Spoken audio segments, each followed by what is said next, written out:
Zak Hourani is less than 3 weeks away from the 12th Perth Corporate Rumble at Perth Crown Towers. We discuss doppelgängers, hairstyles, 80s music, airline travel prices, Elvis, and his run into the April 20 event.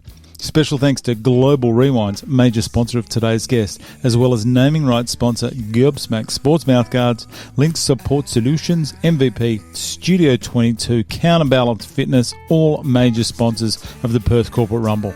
So please welcome Zak the King Hourani. Red got done 11-2. Yeah, last time. I remember when I was watching, I couldn't believe it. It was win after win after win. 7. They got the first 7. Yeah. It just kept coming. Well, I was in disbelief because I was in row 1 with Craig from the gym. Oh, yeah? I got a table with them. Yeah. So I was like front row. Yeah. I was watching all of it. I was behind you and Anthony and Alec. I was behind all you boys. Yeah. I just couldn't believe they got to such a flyer. I couldn't believe it. No, I know. Red is going to come back. You reckon? Strong? No, I think Nigel just... You just don't know, but I think Nigel would refuse to let that happen again. I know it's all in good fun, but I think that 11-2, and he's like, nah, it's too much. This is not going to happen. Yeah. And they've done it before where they've lost and then they've come back very strong. Like and on the night? No. Or like you mean they've which one was it? It was that one. Corporate Rumble 9, where Blue Team got up 8-5. And then, it was this one. It was the next one. It was PCR 10. Everyone had this game plan, and it was mainly just working behind the jab. On the blue or on the red? On the red. Right. And they just constantly just jabbed, just used this jab the whole night, and they won it. Yeah, they won 9-6. 9-6. So they came back, and they were pretty happy, obviously, with that. Yeah. But there's always good fights. I've never seen a truly one-sided fight. I'm trying to think from the ones that I saw last year. I don't think there was any one-sided like you're saying. There's probably one. I think about it now. There was one that was a little one-sided, but the person that lost still had the ability. He was coming in that hard. Which fight was that? It was Brandon Wellington against Kai Wong. Oh, yes. Okay. When Brandon had the blood. Yes. He was taller. Kai was taller. Yeah. Extremely smooth. Very good. And he couldn't put Brandon down. And you look back and you go, geez, that was the stats would have had Kai ahead a fair bit. But Brandon just didn't stop coming forward. Yeah, I know. Throwing. I remember watching that fight. So even that, you could go, well, that wasn't close, but really, it was still anyone's fight right up to the end. Yeah. After the final bell, you go, all right, Kai's got this. But you don't know up until then. One punch could change everything. And Brandon was just throwing massive shots. Yeah, haymakers, just throwing them. Gone are the days of just, there's quite a bit of technique to it now. Yeah. You mean with the training that we're doing now for the fights are very different now. Yeah, to how they were. I think everyone just realises the opportunity they have. I think so. I think people, they realise that there's a lot. It's not, you can't just go into it willy-nilly. You've got to sort of be like, all right, it's time to focus and put pretty much 100% into this because you want to go up there, you want to win the fight. You do, and you want to put on a performance in front of those people. That's right. You want to show everybody that what you've learnt, And when are you ever going to get the opportunity to fight in front of this many people? That's right. Watching it last year, I was like, seeing all the tables and stuff, I was like, I can't believe how many people are here. It's quite intimidating when you walk in. When I walked in, I couldn't believe how many tables there were, how many people, everyone dressed up, everything. And then the fact that it's a black tie event, that just sets it off. I think it does. It does, doesn't it? Yeah. Because you've seen everybody in there all dressed up and all that, and you're thinking, oh, these people are here for a show. You know what I mean? Yeah. But they still get rowdy. Yeah. Very rowdy, some of them. So Barry Cox's His support table, crew. yeah. I was sitting next to them last year, actually. They were going off. That's when Alex threw Barry down in the Yeah, I first. saw that. That's going to be a great fight. Rematch, hey? When's their fight? I think they're co-main. I'm pretty sure they are co-main. Let's have a look here. Yeah, they are co-main. Okay. I didn't know how that was going to go in the sense of I thought maybe they were going to fight at 3 again. But still, I mean, there's just quality the whole way through there. I'm going to get your predictions. And you can go 15-0 red, as everyone does. Nadia. Yeah, I reckon Nadia's got it. Kiara. I was sparring with her today. She doesn't mess around. She does not mess around. She's very good. Power. Very, very powerful. Ella against Jade's going to be good. That'll be an interesting one. I'm so happy to see Jade in there. I remember when I read the name on the list and I was like, don't tell me. Because she's with the Gobsmack, right? Yeah. She's always big at the events as well. Like she's enjoying some drinks, some partying. She loves that kind of thing. Cam and Jordan at Fight 4. That's two big boys. I can't believe how many big boys there are. There's a fair few. Like, I couldn't believe. And early on, when you had to spar with them, I was thinking, like, what do I do? I got no hope here. But yeah, watching their fights will be unreal, I reckon. Cam hits very hard, and Jordan is quick. Yeah. Real quick. I was sparring with him, and he was getting under me, having body shots on me. I was thinking, how's he getting underneath me, dropping body shots on me when he's twice my height? Yeah. He is quick, very quick. And Benny Voles against Tommy. Bukowski. He's the marathon runner. Yeah. Yes. It's a different type of fitness like we talked about before. I'm not saying Tommy's not fit, but I'm just saying I hope he is training for boxing as opposed to... I know. That's the thing is like, obviously you want to keep your fitness levels up, but those specific types of fitness, those, like you're saying. Very different. Yeah, they are. Paul King and Jairé is going to be a classic. Yeah. Those two guys, such good guys. I want that to be a draw. I'm just saying. I'd hate to see that. Both winners to come out of it. Paul's got a few years on Jai. But Jai's come. I was talking to his coach. He's like his fitness coach. And just seeing how far Jai's come. Yeah. I hope that's a draw. I'm going to call that a draw. Then there's the two bows. The two bows. Bo the Scrapper Jackson. Or Mr. Business as he's known now. Mr. Business? Mr. Business. Which bow's that? Bo Jackson. Bo Jackson, okay. Bo Jackson had a very close fight probably about 18 months ago. Who was that? I'm glad. He fought Jamie the Wild Child West, I believe. Was that PCR? Or was that? Oh, okay. PCR. So he's a returning fighter. Yeah, there we go. Jamie, 5'11" at PCR 9 it was. Yeah, Jamie the Wild Child West. Who won that one? Jamie. Oh, got up. It was a UD. It was close. Yep. Jamie was just that the height, I think, just got him. Jamie was a fair bit taller. Yeah. Quick as well. Good fighter. So, Alex Von... Kalkstein, is that how you say? Kalkstein, I think. Against Jet Mager? Yeah, that'll be an interesting one. I've sparred against both of them. They're both quick. Alex is deceptive. He is a little bit, isn't he? But Jet's so quiet, you just don't know what's going on. Yeah. I can't That'll pick be that. an interesting one. Couple of big boys. Chris Vittert against Matty Cox. Matt Cox coming back from a broken rib, I think. Yeah, same as me. Same as you. Yeah, same as me. So that'll be an interesting one to see who comes out. Because Cox, I think, I'm not sure how much further I think he was further than me. He was about a week out, I think. A week out? Yeah. Mine was 3 weeks in, so... A bit earlier. Yeah, a bit earlier. Yeah. Brent Whiteley against Zach Stewart. That'll be good. That will be. That's it. And there's a bit of an age gap there as well. Zach's a big CrossFit guy, so naturally very fit, very balanced. But Brent Whiteley, I think maybe it's the mental strength of Brent. Yeah. When I have a look, he came in here and we chatted and just thinking about what he's been through and how, like, the weight loss that him and his partner have had.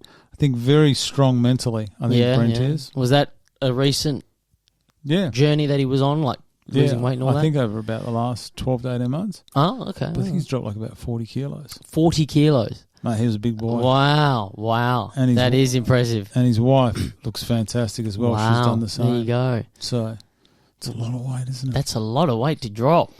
Fight 11. Who's got this? Oh, there's no need to even talk about it. I don't know why you're asking. Tell me when you're going to finish So it. obvious. Lucky they got medics on standby. That's all I'll say. You've surprised me. Have I? I do remember when I first met you. And I tell you what, do you know Raymond Swartz? Yes, I do. Yeah, I was good mates. Well, I was mates with him, before. And it was just by chance that I found out he was doing it as well. When I met him, I thought, and I'm going to dob him in, Anthony DiStefano, he said the same thing. He said, I think Raymond's too nice to fight, and he just said, and I'm going to say it, I don't care. Rat him out, yeah. Oh well, Snitch on him. He goes. I don't think Raymond's going to win. He's just too nice. I can't imagine him being a fighter. And he went up against Vince. Yeah, he won. Yeah, against Vince.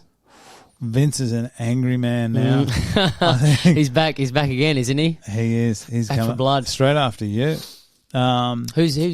He's against Jared Chamberlain. Jared. I'm trying to think. Jared, shaved head with a beard. Jared Chamberlain with a beard. Okay. That's just two hard nuts. Is it? Yeah. Just tough, big lunchbox size hands, hard nuts. It's just going to be going at it. Big hard heads. Yeah.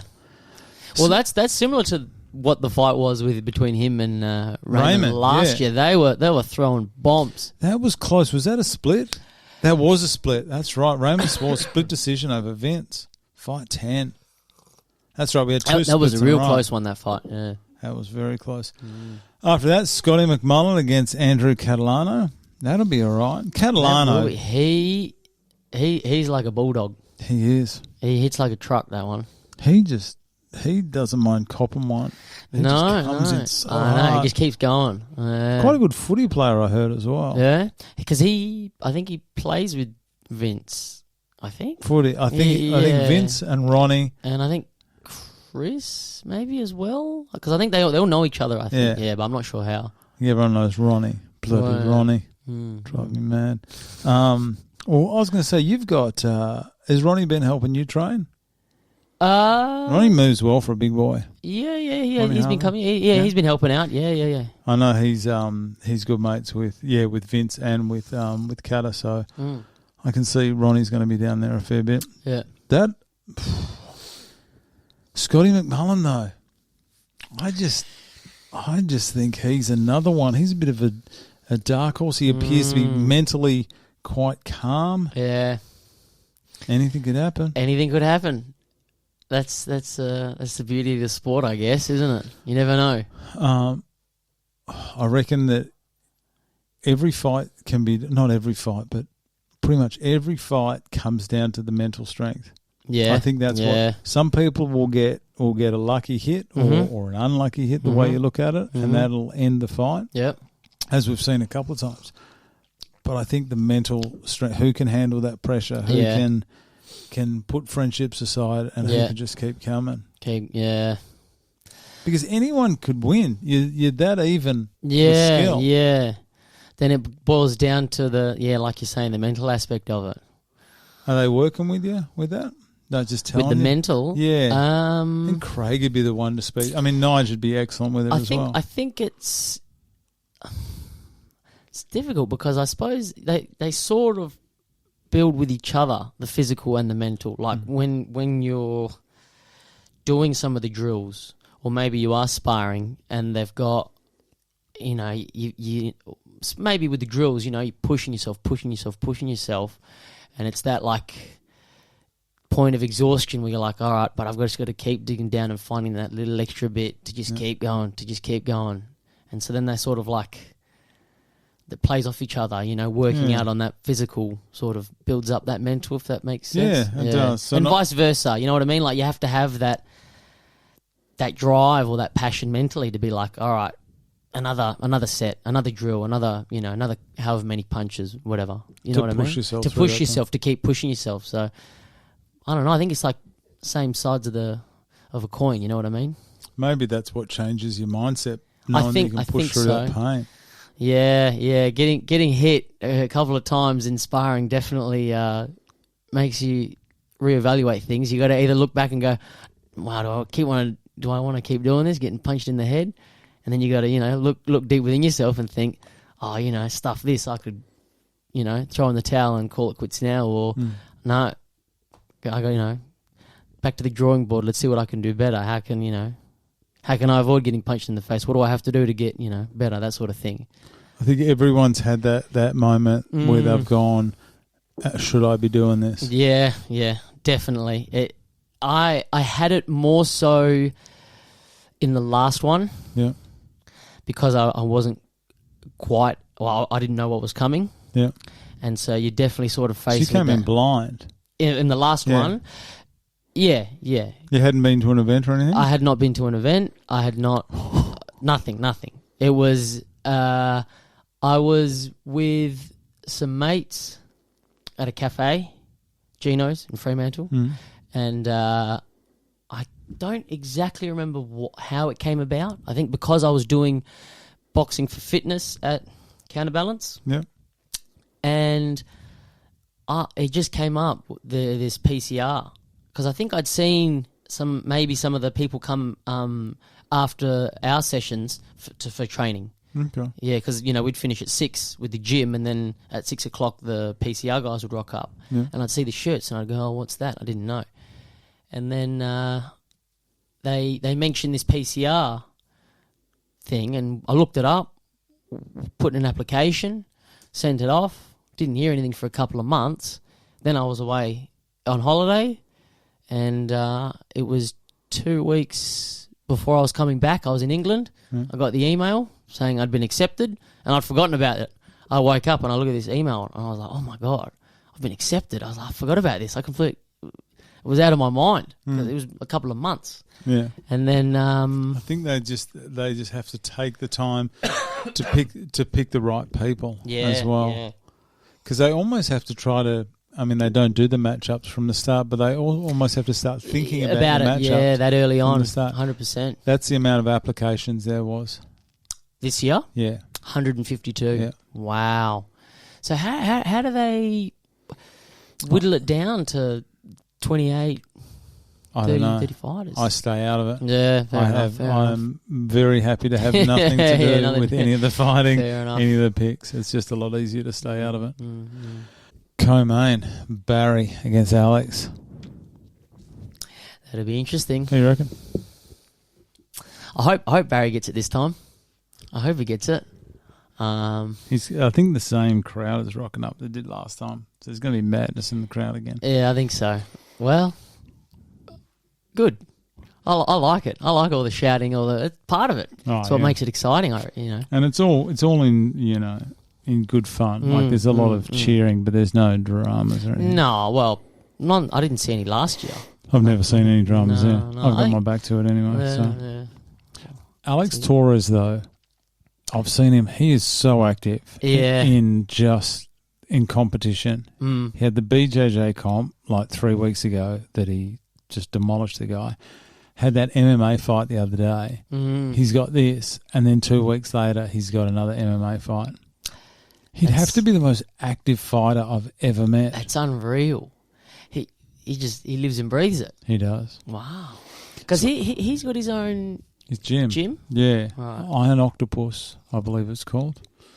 And so what, does he focus mainly on like strength training and like grappling mostly? I think so. Okay, right. I think it's... what does he call it? I should have actually known this. Gee, sorry, Alex, I've just forgotten. Oh, no, I just don't want to say it. I don't want to say it wrong. Here we go. Iron Octopus School of Physical Culture. Ah. So it's actually, I think he brings a lot of the mental side into it. Look at that. That's him choking. Popping someone's head off there. Oh, my goodness. Here we go. We're talking a bloody Blue Team Man sponsor. Jeez. How low we've fallen. Shame on us. Oh, and he's used the photo of his PCR win. Yeah, Barry's going to have to take it this time then. Barry's going to have to win it. Alex has just got better. Yeah. But so has Barry. He has 100%. And how's the... I don't know if it's... How are the sheer balls on Barry to have fought someone as good as Alec, didn't get the win, and gone, I want to fight again. Well, yeah, that's right. You got to have huge, massive balls. Yeah, that's right. That's it takes guts to do something like that.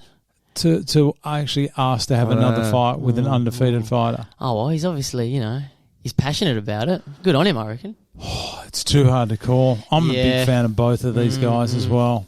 They're two very different personalities as well, but both good guys. No arrogance there. Nothing. That's what you find, I think, with a lot of the people in these events. Everyone that I've talked to and gotten around, like you form a good bond with everybody. Everyone's, you don't really get that sense of arrogance, or I haven't gotten it from many people in the PCR so far. But it's a combat sport, and combat sport is known for that.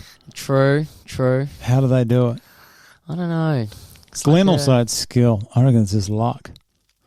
Not luck. He does. They do pick the right people. I shouldn't say it's luck. Well, I don't know. I think I suppose with the confidence you do have that arrogance, but then I suppose it's how you use it. I don't know.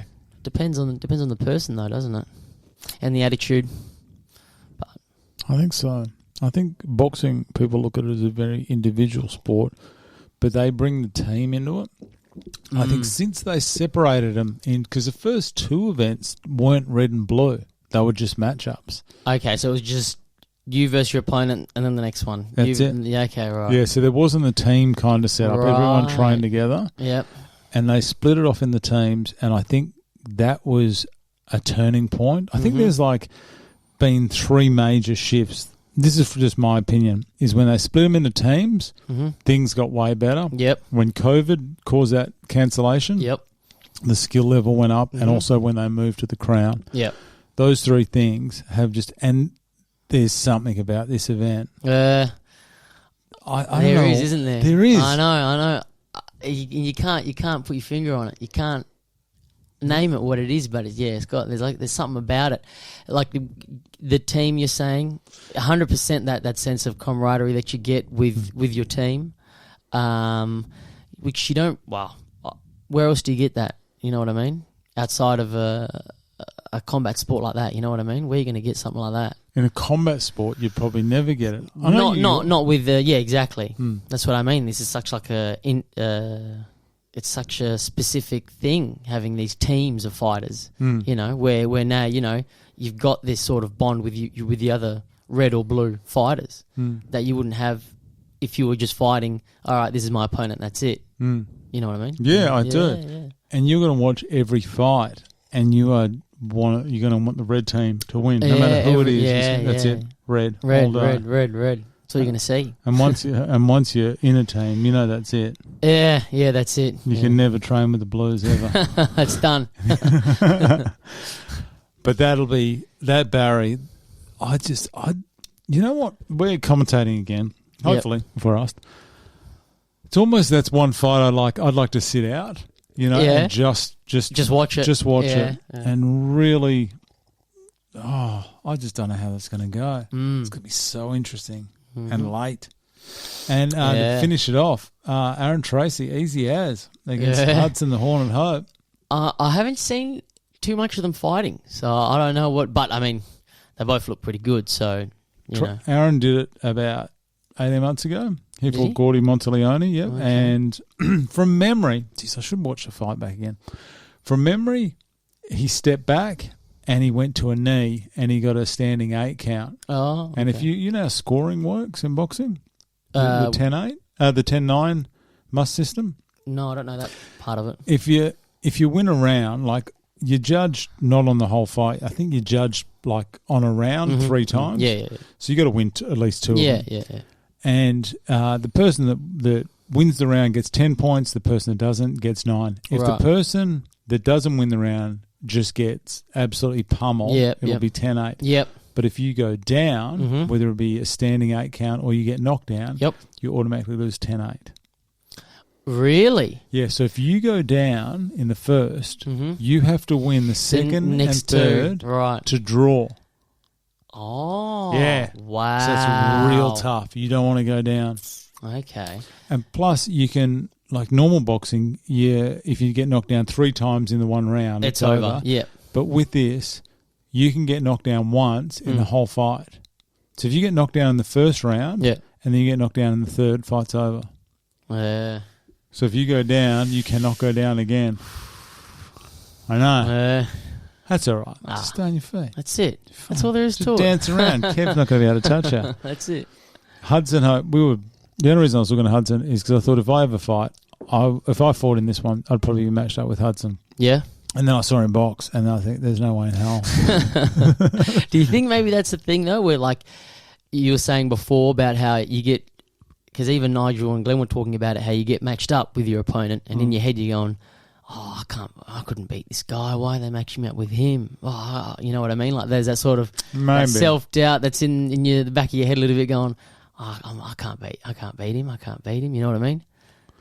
Do you think that might have something to do with it? Maybe. Maybe it's just I can't box. That might have something to do with it. But how much, this is, whether they do this intentionally, they'll claim that they do, but I reckon it's questionable.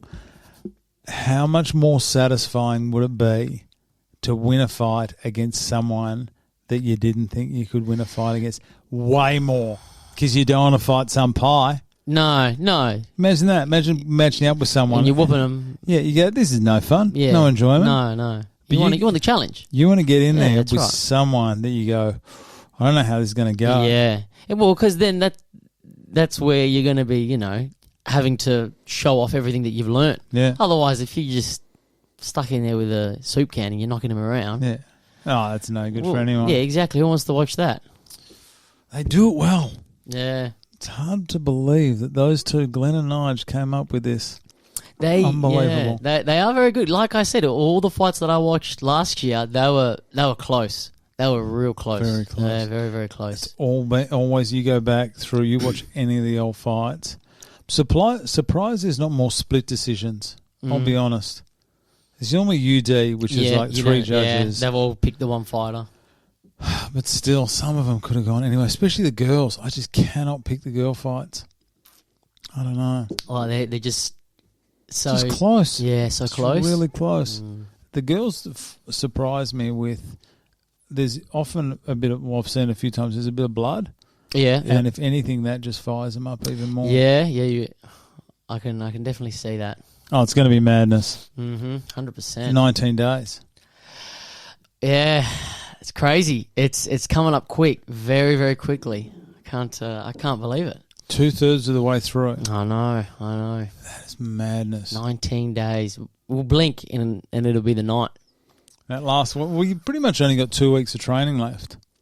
How many training sessions do you do a week? 4? You do 4, yeah. So you got 8 training sessions. The last week is just cardio. Yeah, and just recovery and getting you lined up for that night. Make sure you make weight. How are you going for weight? Do you have to put on a couple? I might have to put on 1 or 2 kilos at the moment. Yeah. As it stands, I'm sitting at about 66.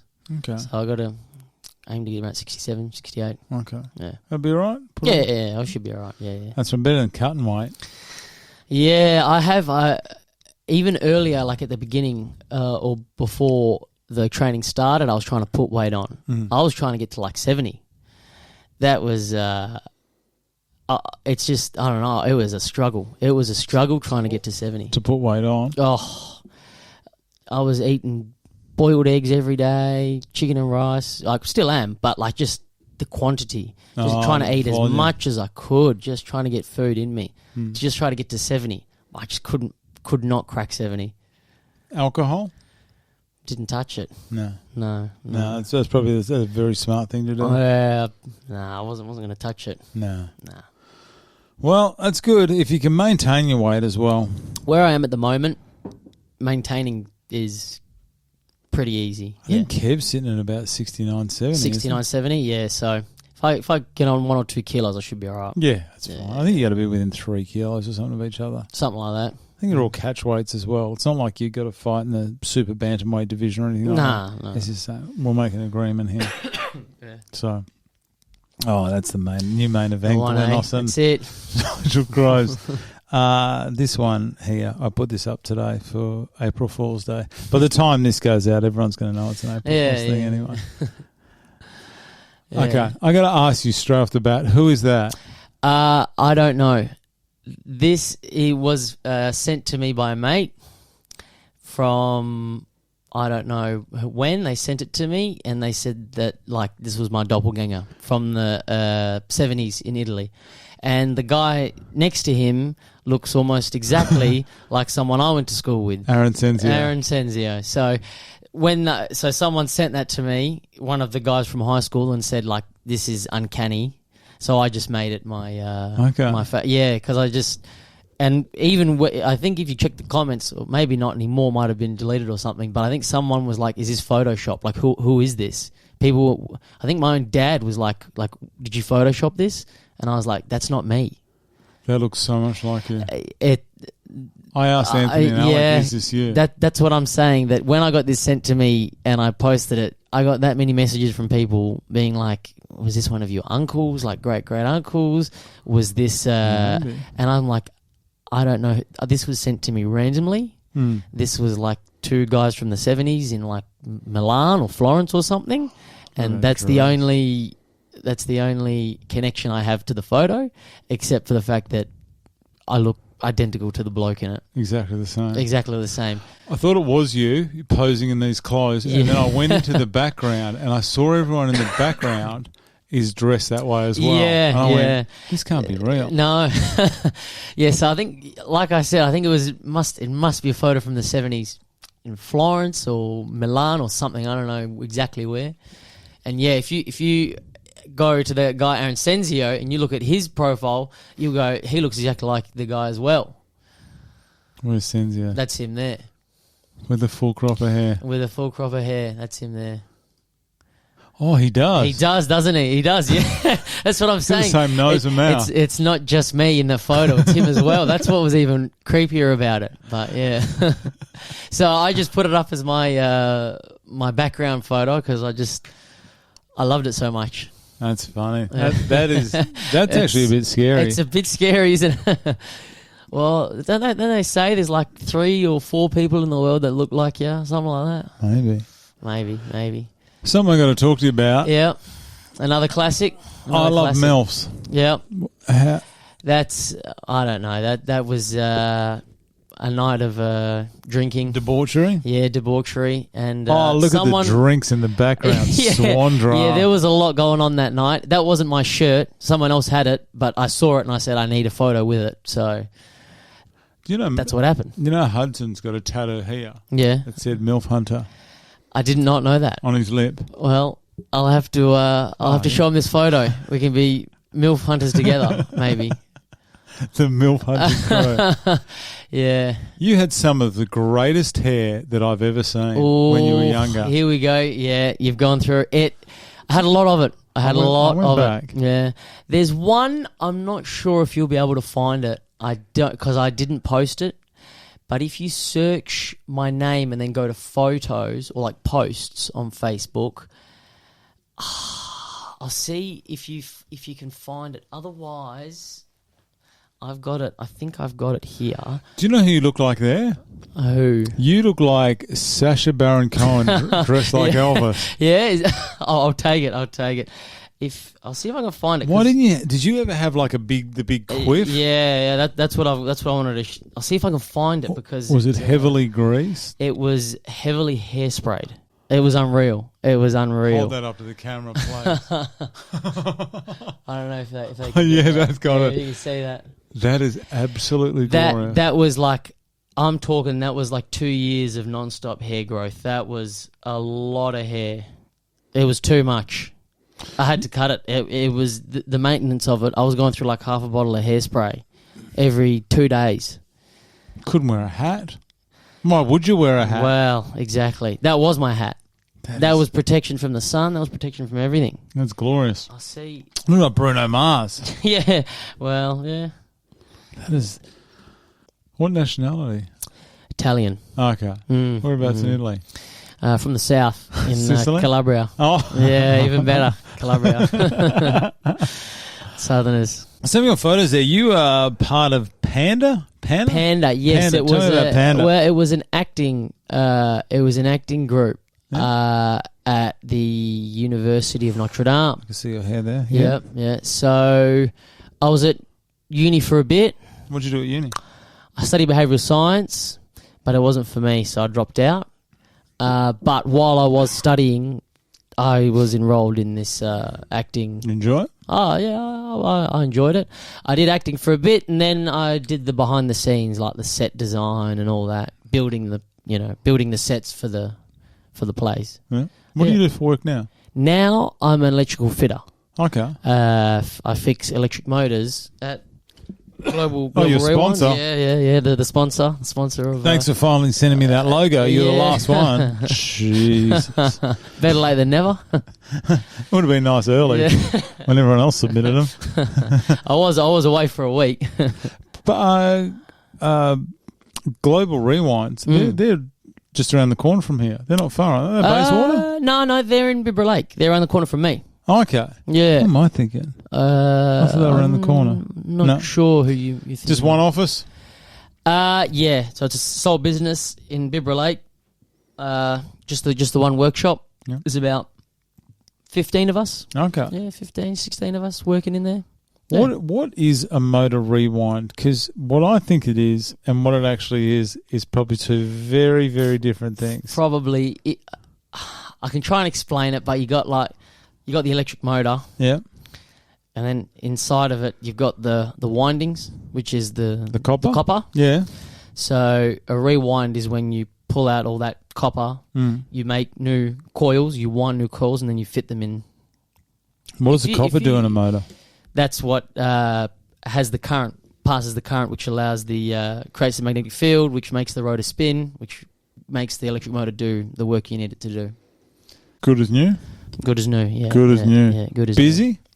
Oh, always busy. Always busy. A lot of the mining stuff? A lot of mining stuff. Rio, BHP. Because those motors up there would just run... They run them into the ground for the most part. The motors that we get, they're covered in red dust. Yeah. If we're lucky. Not rusted out. What damage does red dust do? Because I see people selling... like four-wheel drives, and they've got red dust. Oh, don't touch it, it's got red dust in it. What does that mean? Red dust can't be bad, can it? I think it depends. I think it just helps with erosion. It helps speed up erosion, the red dust. It's got some chemical in it. I don't know. I think because... I don't know exactly, but I just assume you'd prefer not to have it than have it on stuff. I think just once it's on stuff, it sticks to it, and it just eats through paint. And once it eats through the paint, then you got the bare metal of the stator, and then it just, once it's open to air, it just rusts it out. So we've had some that have come in that are pretty bad, but yeah, like I said, they run them mostly into the ground, and then once they're stuffed, they send them to us. And so fix this. And then we fix them. Sometimes they do need rewinding, sometimes they don't. Yeah. So that's just like a bearing change. Run them up again, make sure that they run okay, paint them, and send them back out. But yeah, they still have to go to Rio spec. So yeah, they've got specifics on the paint job, and for bigger motors, they have to be like vibration tested. So they have to be within certain parameters when they run them up. Yeah. So because we've got a test bay where we can feed power into them and run them up. And then we'll have a third party come in, and they have to vibration test them and make sure that the bearings are not moving. Yeah, too much. There's not any faults happening. Jeez. Yeah, so it gets quite in depth, but I'm not in that part of the workshop. I work on smaller brake motors, so I don't have to worry about that. Do you enjoy it? Yeah, I've been doing it 5 years now. Okay. Yeah, no, I've been loving it. Yeah, it definitely helps that there's a good group of boys that I work with. Yeah, so that's the key. It is. It makes working there. I mean, working there is still good. Don't get me wrong, but yeah, the group that you work with definitely helps. Just like day to day, when you can talk to the boys and all that, helps a lot. No amount of money could make you want to do a job that you hate. There's people out there that hate their jobs and they despise Monday going in there and seeing those bunch of peanuts. Yeah, I couldn't do it. If it was somewhere, if I hated it, I wouldn't be working there. No way. What's the point? Because, like you said, 9 to 5, Monday to Friday for 60 to 80% of your life, you're going to be doing it. Why would you hate it? You know what I mean? I mean, obviously, there's some people they don't have a choice. Once you're in the position, you got to do it. But surely you can. Once you've worked for a while. I think a lot of it comes down to who you're working with. Because really, you could be shoveling shit, but if you're with your mates having a good laugh, what do you care? Doesn't smell that bad, does it? No, exactly. That's right. Nah. Well, it's good to see. I'm glad. Yeah. You mentioned earlier in your reply here, you started a big fitness journey. Is this the reason? Firstly, tell me why you applied to be part of the PCR. Tell me why. Give me the reasons. The reason.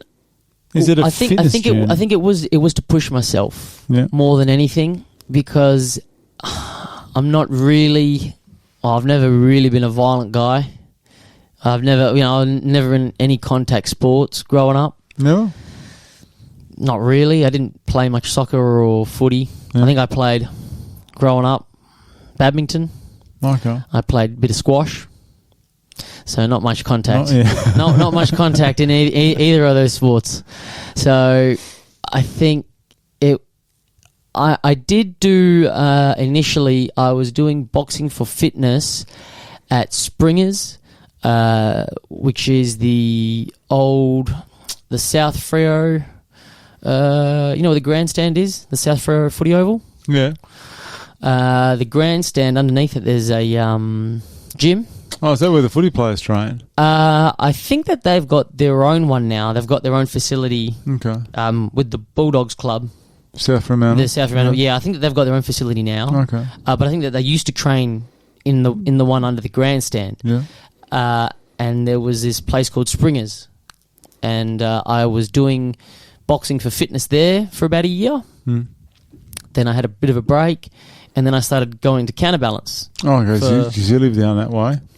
Oh, yeah, because I was in Spearwood, so I was going to Freo, and then one of my mates was going to counterbalance because he was a cricket boy. Okay.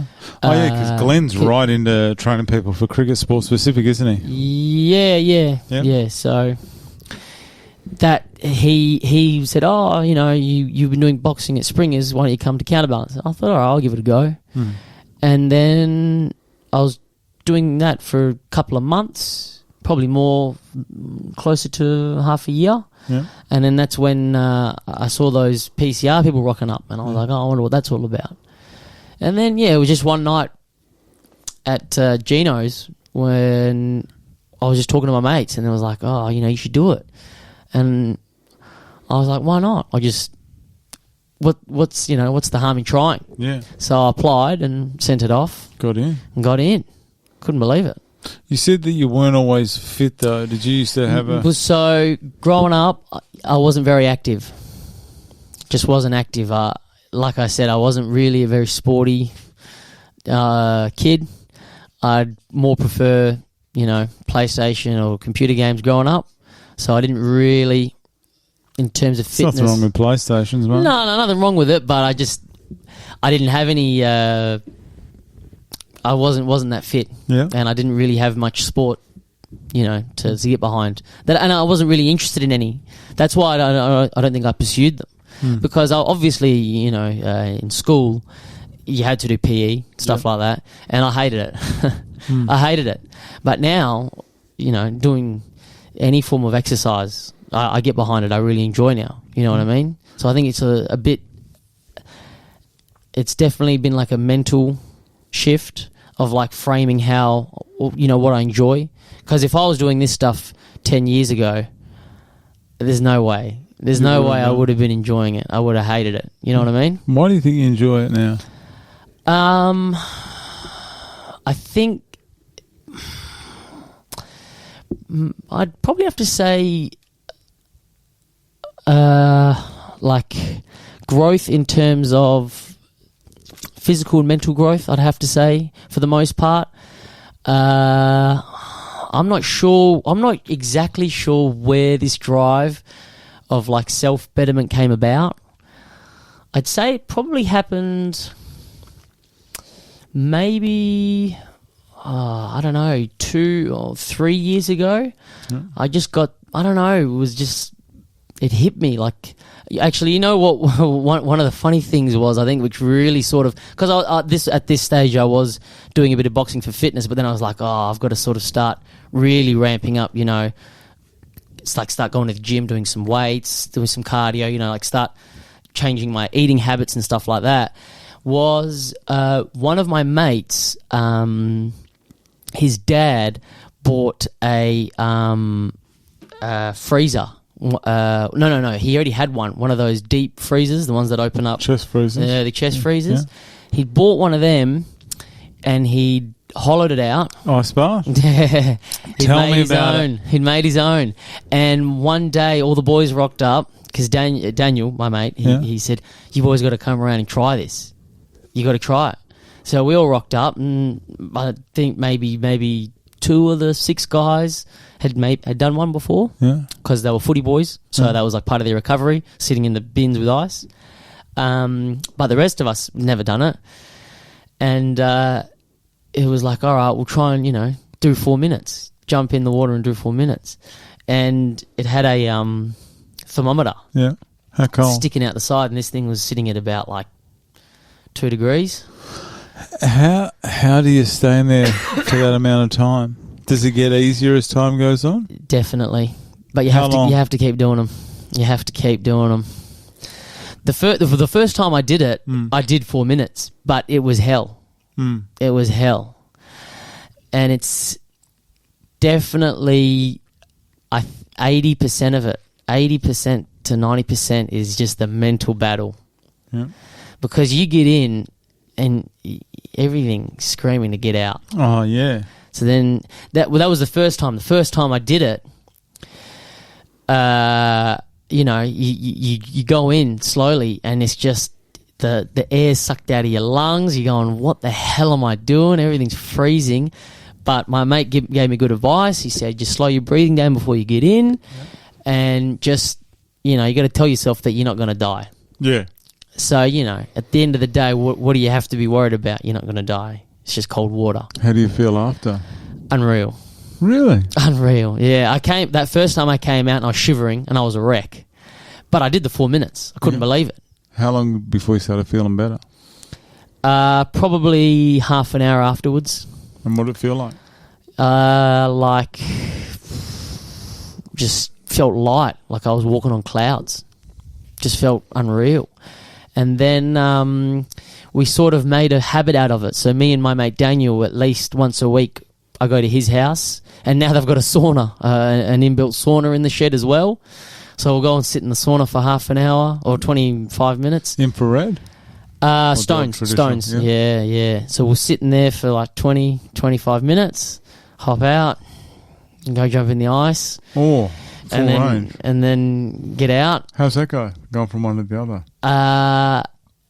If you go straight in, I don't know, I found from the couple of times I've done it, if I go straight out and then into the ice, my extremities, my fingers and my toes, they kill. They feel like they're going to fall off. They're in that much pain.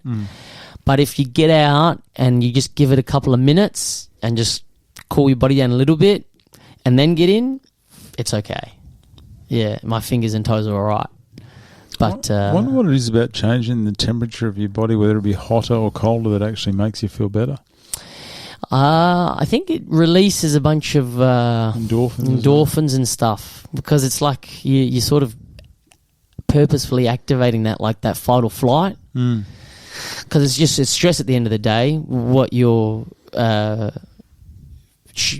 forcing on your body. But I think the key is that it's voluntary. You have to actively say, you have to actively be thinking that you want to do it. That's how you get the most benefits out of it.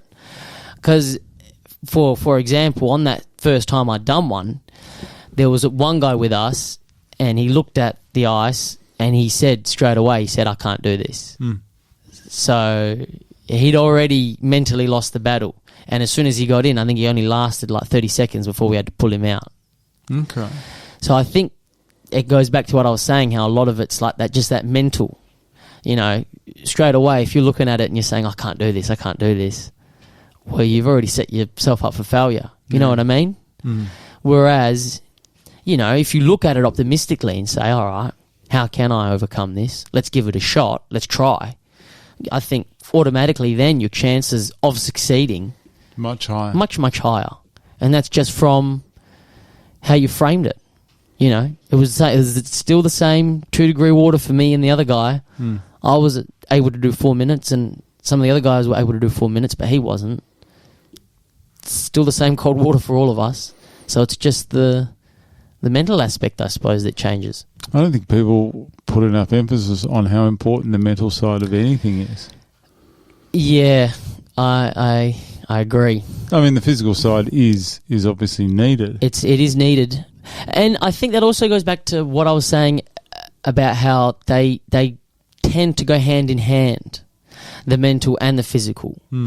You know, like you're going to be pushing yourself the most mentally when you're doing something physical. Not always, but when you're doing something that is quite stressful and, you know, putting a toll physically, that's when you need to be like going, all right, this is where I need to be like locked away in my happy place. You know, this is where I need to be like 110% effort or focus. You know what I mean? Yeah. And vice versa, you know, like if you go for a run or something and, you know, I want to quit out, you know, and then it's that thing in your mind, I want to quit. And, you know, oh, no, keep going, keep pushing. How much more can I go? How much more can I go? So it's this sort of like, I don't know, like... But quitting's contagious as well, isn't it? It is. You'll be careful of that. Yeah.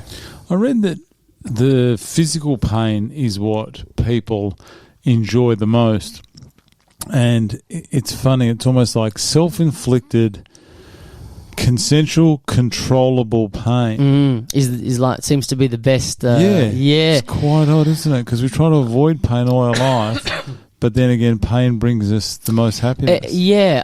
What's interesting is that, like, with the ice baths and the saunas and, you know, these physical activities that are quite stressful, at the end of the day, you're exposing your body to that stress, and your body doesn't know the difference between emotional or physical stress or emotional stress or, you know. So once it figures out how to deal with the stress of sitting in ice or sitting in a sauna or doing a 5K run, your stress management becomes a lot easier, I find, or it becomes transferable when you bring it into other aspects of your life, like, you know, social stress, you know, things like that. I find that your ability to deal with those types of stress become a lot easier when you're doing these physical stresses, like the ice baths and the saunas. That makes sense. Yeah. Because, yeah, like I said, I think I was listening to a podcast and they were talking about how, you know, stress is, there's only the one chemical, cortisol, that your body releases, and that's what makes you feel stressed. So it doesn't matter what the stress is, whether it is emotional, whether it is physical, whether it is mental, it's always that same chemical. So if you can learn to deal with it, or, you know, force your body to get in these stressful situations like the ice and the sauna and control it better, then when you're in other stressful situations, like social or whatever, that you'll find that you cope a lot better in those stressful situations. It just become automatic if you did it enough. I think so. I've definitely found in my life that it has had an effect, 100%. In terms of, like, when things are stressful, you know, the ability to keep calm in stressful situations. Oh, how are you able to keep so calm and all that? And I think it's probably because of all that stress that I've put myself through intentionally, you know, that I have, you know, actively wanted to put myself through. and being able to manage that. And I think that those skills are transferable. I think stress management. I think so. Yeah. And if you do things where it can also, I guess, have a negative effect if you do put yourself in a stressful situation, but then you quit too early. Yeah, then you got that regret and that guilt of not being able to finish it. Maybe. I think, be careful. You do. No, it's interesting, mate. Saunas, ice baths, pool tables. Big fan of pool tables. Full size billiard table. Yep. Not snooker tables. Yep. I haven't played on one, but regular billiard tables. Yeah. You got one at the house? I got one at the house. Yeah, I love them. A lot of Italians have them, don't they? They do. Pool tables and dartboards. They're great. Well, whenever someone comes over, it's the first. Oh, you got to get more out often than not. We go to the garage, and they're going, all right. First thing you do, you take off the cover of the table and you play straight away. It's just something to do while you're talking. It's weird, isn't it? It's funny, yeah. I'm surprised darts aren't bigger than they are. I was talking to Kevin about this, and he loves darts. He loves darts? I did see how big the darts tournaments were on my last trip to the UK. Yeah. I'm surprised it isn't more popular for a social kind of game, I think that it might be getting bigger here. I don't know, because I have seen people talk about darts and show clips of darts and all that, and I'm trying to think when I was younger, I never saw anything about darts at all. I mean, obviously, it's still not huge, but I don't know. I think that there is definitely still some followers. I think that business, the Flight Club, I think they've got a lot to do with it as well. They probably do, yeah. They do it well there. Yeah. I've been. Have you been? Yeah, a couple of times. I don't mind it. It's good fun, actually. I'm not very good at it. No, I'm terrible. Horrible at it, but still, it's one of those things you just, you go with a group of mates. And they put you in a team. That's right. Before you know it, like 4 hours have gone by. Yeah. Have a few drinks. Yeah, that's it. Start missing the board altogether. And you love your 80s music as well, you said? Big fan. Really? It's probably my favourite era of music. Yeah, I know. Tell me who. Give me some hits. Give me some hits from the 80s. Hall & Oates. Oh. Big fan of Hall & Oates. They were good. How's the hair? The hair and the mo.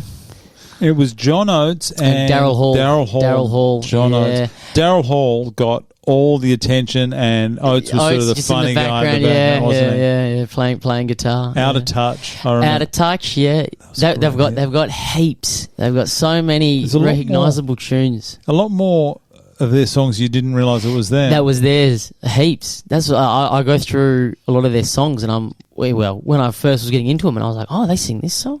They sing this song? Oh, I didn't realise it was them who sung this. Big hair bands? Big hair bands, yeah. Who else? White Snake, yes, yeah. Here I Go Again. On my own, what a classic. Yeah. we might have to make a karaoke session out of this. Maybe. I'll get some White Snake on while you tell me some more. Go on. Rolling Stones. Rolling Stones has just been good for a long time, haven't they? Yeah. David Bowie. David Bowie, he's another one. Big fan. He just had hits through so many decades. He did, through the 70s, through the 80s, and into the 90s, even up until his death. He was releasing an album, Black Star. He claimed that his mind was like Swiss cheese with the amount of drugs that he took. I wouldn't be surprised. I've seen some of his interviews, and he's like a space cadet in some of them. He's out there. You know what I mean? Oh, here I go again. What a video clip as well. How old would this lead singer be? Because you could say he's 21, or you could say he's like 50. Yeah, you could. They were deceptive, the 80s. They were very deceptive. Dire Straits, big fan of Dire Straits. Money for Nothing. Oh, what a guitar riff. Yeah. Deep Purple. Oh, yeah. Big fan. Yeah. That's a bit Highway different. Star. Yeah. Deep Purple, they were 70s though, weren't they? They were. Yeah. They did. I think they bled into the 80s a little bit. I think the early 80s. But yeah, mostly 70s. Deep Purple. Yeah. Okay, here we go. This is the chorus that everyone knows. I have to turn it up.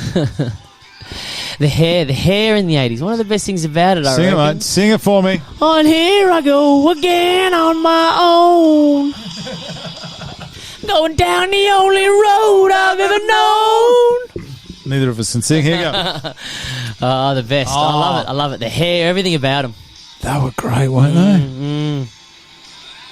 AC/DC, the classic. I'm a big fan. Yeah, of especially the earlier stuff. I liked Bon Scott. I really enjoyed his albums. They were a band that somehow got a new lead singer, but still produced some hits. I know. They came out. I think it was Back in Black was the first album they released with Brian Johnson, and that was, what was it, like the second most bought or third most bought album of all time? To replace something a lead like that. singer. I know, and to come out with that was unreal. Because he sounded a little bit like Bon, but he didn't sound exactly like Bon. Yeah, he had his own voice. Yeah. He's deaf now, isn't he? He can't tour anymore because he's deaf. I think they had, in one of their more recent tours, they had Slash fill in. For Angus? Was it for Angus, I think? Oh, no. He was singing. I think he replaced Brian Johnson because he couldn't sing. Slash was singing. Was it? Or maybe he was just on guitar. But I know that he performed with them in one of his recent tours. Okay. Do you like Poison? Yeah. It's Alice Cooper.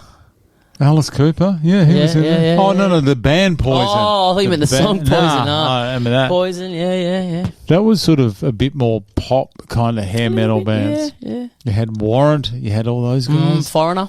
There's another one. Oh, there were some hits, weren't there? There was. Yeah, Genesis with Phil Collins. Oh, yeah. Yeah. And then they made a comeback in the 90s as well. I think, they came back in the 90s. That's right. So many hits. Is there anything sadder than watching a musician get old? Nothing worse. I still struggle with it. They just age. I saw Meatloaf when what was that for the AFL? Didn't he do that performance and it was no good? Terrible. Which is a shame because he was a great singer back in the 80s and all that. That's massive hits. Bad Out of Hell's like a massive album. Yeah. 2 out of 3 ain't bad. Oh, I saw Eddie Vedder the other day, and that just breaks my heart because I'm a massive Pearl Jam fan from the 90s. Yeah. And, I mean, he's getting old. The guy's about, like, mid-50s now. But it's hard to watch. It is. You watch some... Well, yeah, exactly. That's, I think, because I'm a big Presley fan as well, but obviously he's a bit earlier. Yeah, 50s, 60s, 70s and all that. Yeah. So it was a shame to see him go at 44 because, I mean, even then he was in pretty bad shape. Oh, real bad. Real bad. So, I don't know, you sort of look at it and you go, far out. Was it worth him, keep going, you know what I mean, sort of thing? Because he had one foot in the grave. Oh, he was really bad towards living the end life. We've lost a lot of... There's a 27 club, isn't there? Yes, like my cousin was telling me about that. All these people dying at 27. A lot. Yeah, heaps. Yeah. And then we're losing all the 90s stars as well, like all that grunge era, Scott Weiland, Stone Temple Pilots, Chester from Linkin Park, Chris Cornell, all those guys are going. Obviously, Kurt went. Yeah. Oh, it's sad to see. It is. It's a shame because that style of music, I don't know. I don't know if it'll ever come back. You know what I mean? Those. Maybe I'm just old now, but what the hell is going on with music nowadays? Oh, no comment. No comment. Honestly, what is happening? I don't know. At work, some of the boys listen to Triple J. Yeah. What's that doing? I don't know. I listen to it. Well, luckily in my area, we've got 107.3. Oh, that's great. That's nothing but non-stop 80s from 6 till 6. And it's the best. It's the best. I listen to that and it's hit after hit. That's Fremantle Radio, I think, isn't it? Is that 107? I think it might be. Yeah, I think it is. Yeah, it's not really that clear. Because it is local. It is local. But I don't know, because they do talk about some suburbs, I think, a bit further south. Okay. They do mention them. Okay. So it must be local. But I don't know how local. And it's not that clear through the radio. Like, no. I pick it up in the car. It's a bit suspect if you go under a bridge, that kind of thing. Yeah. Anyway, how did we get onto that?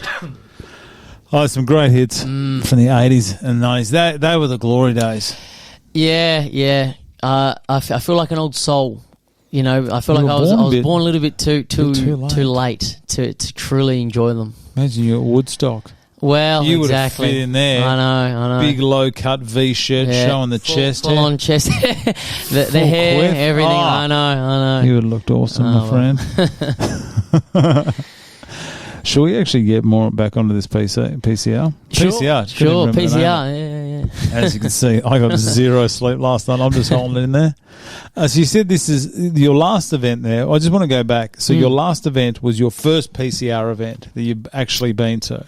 It was the first one that I had, that I went and watched. Actually watched. Yeah, that I was meant to have competed in. Yeah. What did when you first walked in? Because I was trying to explain to someone what it's like when you first walk in. Because you go right, it's a big ballroom, and we've been to conferences or whatever the hell it is before, but there's something about it. It's. You, like I said before, you can't put your finger on it. Like when you walk in, you just think like, wow. Well, I thought wow because I hadn't walked into a room this big, this like done up.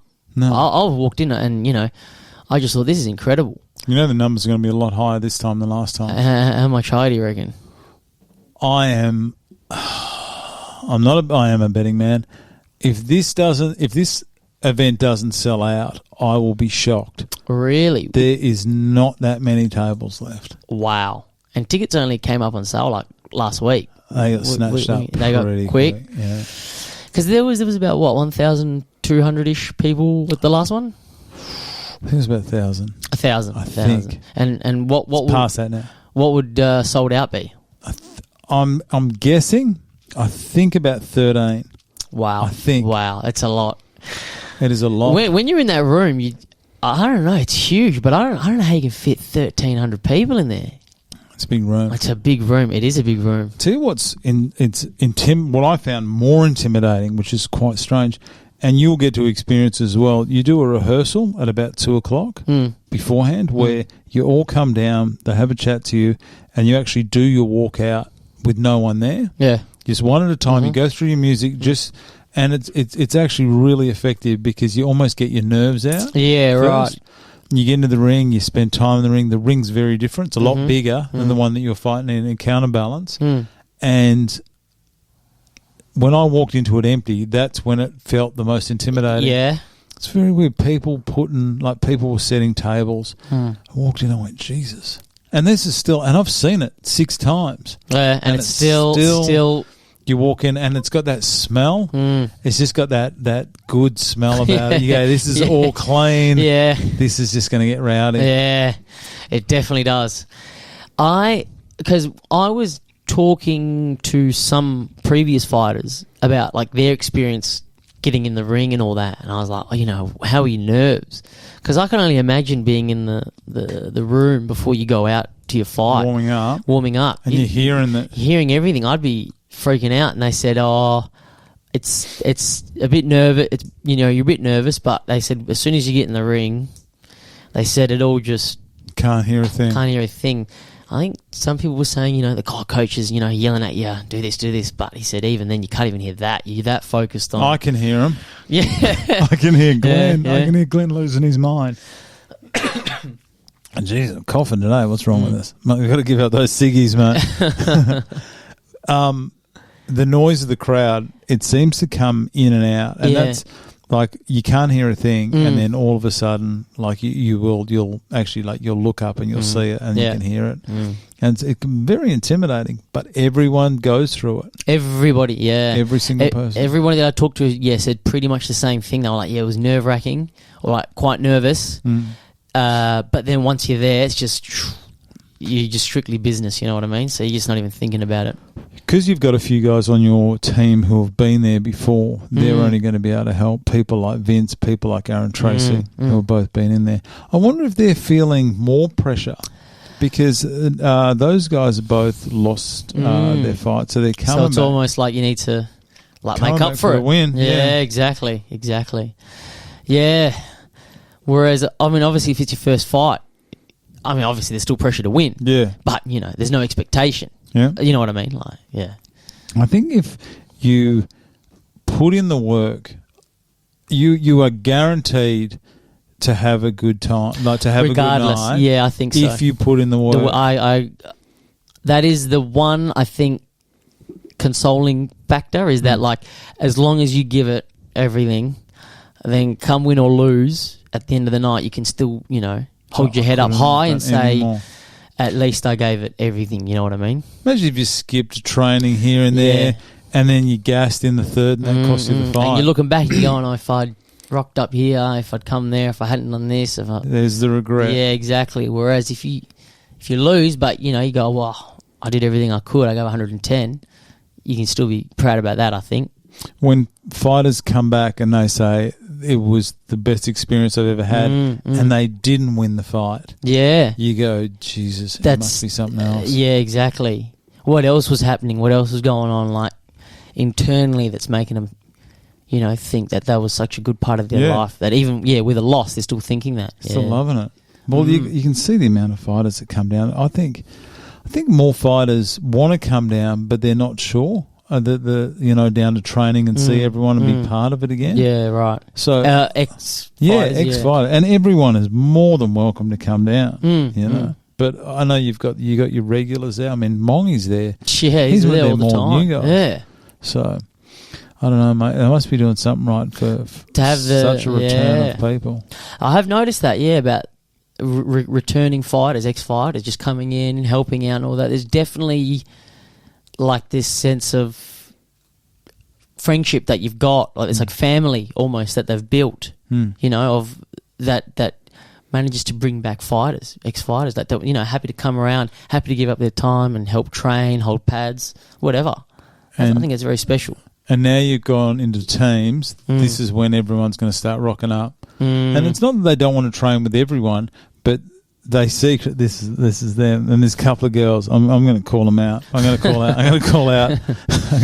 Marnie Rio. You're the worst, and Leah Domanich. No, but because those girls are so one-eyed blue, as soon as they split into teams, you watch straight for blue.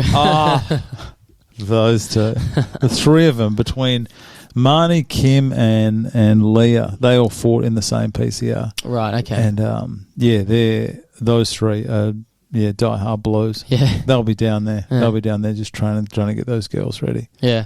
So, you have many people coming? I mean, your family and friends? I've got about 3 tables, I think. That's a lot. 3 tables. Yeah, I've got work. Work's coming down to watch. And then I got to put on a show for them. Yeah. I got pretty much a group of boys from high school. Yeah. And I got another group of mates coming. Anthony did say to me, he said, Zak's going to have a lot of support there. Yeah. Well, I didn't realise, because I told him last time, I was like, I think we've got about like 3 or 4 tables. He was like, I think that's the most tables I think anyone's ever had with a PCR. I was like, really? He goes, yeah, that's insane. Like, how? It's a lot of people. I was like, I told people about it and people were excited. I think probably because to me coming out and saying I was fighting was a shock to a lot of people that I know, because, like I said, I wasn't really into sports growing up, and especially contact sports was like one of the last things you'd see me doing. Yeah. So I think for a lot of people it was like a shock. They're going, what's going on? Like, you know what I mean? Well, Anthony and Alex have both been so supportive of you, and they just said it's so out of character for him, but they didn't say that in a bad way. No, they are 100%. Those two clowns are going to be, if they butcher the commentary because they're too one-eyed. Anthony's the one to watch. I know. He's way too excited. So, that's good. What's your family and friends think about you doing this? Obviously, your friends are massive supporters. Yeah. When I first told Mum, she freaked out. Yeah, which I think is pretty. That's my boy. Yeah, exactly. Pretty standard reaction from any mother. Yeah. Dad. She knows how protected. Yeah. I told her, I had to run her through everything. Yeah. I was like, this isn't going to be like a, This isn't like an MMA fight. No, exactly. Just I'm not. Carnage. Yeah. But, it took a while to get her to come around. But and that Glenn is going to be looking after you just as much as Nige. Yeah. If either of them or the ref sees anything they don't like, they'll call it out. Yeah. And they're very good. The refs are very good. So They understand that everyone wants to win, but they do understand also it's an amateur bout. Yeah. So they don't want to see anyone get hurt. Yeah. Majorly hurt. No, I don't think anyone. I mean, would there be any better feeling? Would there be any better feeling than getting your hand raised when you are just have blood out of the nose and you're looking like Tim Zoo the other day? Las Vegas. He got lost in it. He did. But would there be any better feeling than walking out absolutely exhausted? Yeah, and winning. That feel unreal. Yeah, I can't think of any. Other than that, family wise, unfortunately at the moment my parents are away. Okay. So they won't be there for the fight, but my sister will be there. She'll be on one of the tables. She's supportive? She'll be, well, I think, hopefully. Nervous? A little bit. Older sister or younger sister? Younger sister, yeah. She's, so she'll be there. So, but yeah, mostly friends and work colleagues that'll be there, which is good. They enjoy a drink and a nice meal? I hope so. No, they do. They definitely do. So they'll all be getting around it. Yeah. I think it'll be hopefully adding to the rowdiness of the night, hopefully. You're not fighting at a bad time. I know you are a little bit later than most. Where did I even have that bloody... No, I've lost it. I thought I had it. There we go. You are fighting at number 11, which normally would be late, but you've got 4 more fights after you. Yeah. So you're going to be able to watch up to about... You're probably going to be able to watch the 2 bows, maybe even Alex against Jet. And then go to mine. And then go to you. It depends what you want to do. Are you staying at the Crown? I haven't booked a room yet. Yeah. But I might. I'm thinking about it. It'd be good, I mean, after the fight to go and get changed and shower up there. Yeah. I don't know, do they have change rooms and stuff in the... Yeah, you can do it there. Oh, okay. It's up to you. I don't know, I might get a room. I've never stayed at the Crown, so... The Towers is something. The Towers, yeah. I've never stayed at either. It's fancy, mate. Yeah. Fancy. It's surprising. Really? With the Crown... when they used to be Burswood Casino... And I remember speaking to someone that worked there. It was one of the duty managers. And he goes, we're doing renovations here. We're going to turn it into the Crown. And the Crown Melbourne was going at this time. And I went, yeah, okay, you guys are doing renos. You're going to give it new carpet and a lick of paint and say everything's done. Everything's great now. But it's going to be the same place. Yeah. Mate, couldn't be more wrong. Honestly. Completely remodeled the whole thing. Different place. Yeah. Completely different vibe. Yeah. It used to be quite... Not depressing, but it was just tired and old. Right. But it is something. And the Towers are something else. Yeah. Oh, yeah. Maybe I'll have to get a room. No, maybe. Look into it. Yeah. You got plenty of time. You don't have to stay at the Towers. No. Metropole's good. Yeah. The Promenade's even all right. That's the other one. There's 3 hotels there. You just go there, mate. I don't know. It's up to you. You can stay there if you want. Yeah. But if you're staying there, I forgot what I was going to say. Yeah, if you're staying there, then you can go watch more of the fights and then get ready. And then party. Yeah. Some guys sit in the room right up till their fight. Their hotel room. Yeah. If they're having a late fight, they just want to sit in the calm. I think it was Owen Waite. He was fighting at like number 12 or something. And he went and had a nap from about like 6 to 8. Wow. Yeah, I don't know about that. Very calm, isn't it? I think I'd be too nervous that I'd sleep through my fight. Imagine that. Yeah, I wouldn't want to imagine it. I wouldn't want to. Could you imagine putting your head down at about 5 o'clock and rolling at 2 a.m.? Yeah. Where are you? I feel gutted. Imagine that. Yeah, so that's when I put my head to nap. Yeah. I nap. My naps are not naps. They're like mini sleeps. They're like 2 to 3 hours. Okay. So I wake up and I feel ruined. Oh, well, don't do that then. No, so I won't be doing that, no. Do you have any concerns about the event? Not anything outside of just making sure I make it to the ring. Yeah. You'll be fine. I think so. I can't see there being anything happening that, or anything really going majorly wrong that's going to stop people from getting to the ring. Are you right to talk about the injury you had last time? Yeah. Tell me what happened. Who did it? It was Barry. Barry the Prince Cox. Never liked that guy. The one and only. He's such a good man. So it was week 3 of the last training camp. And what did he do?